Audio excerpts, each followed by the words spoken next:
কি দেখে লোভ লাগছে তো?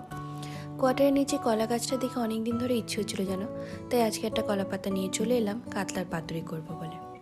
পাতাটাকে কেটে ভালো করে সেঁকে নিতে হবে প্রথমে।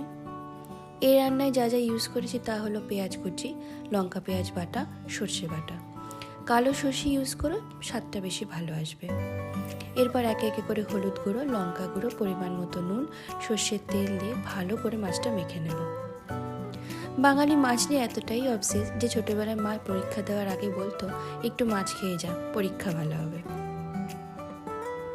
উপরে আবার দুটো লঙ্কা, সর্ষের তেল দেব, ভালো করে পাতাটা বেঁধে নেব।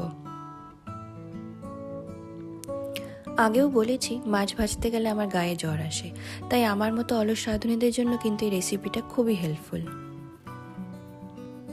এবার খুব অল্প পরিমাণ জল দিয়ে মোটামুটি 15 থেকে 20 মিনিট ভাপিয়ে নিলেই কিন্তু আমাদের পাতুরি রেডি।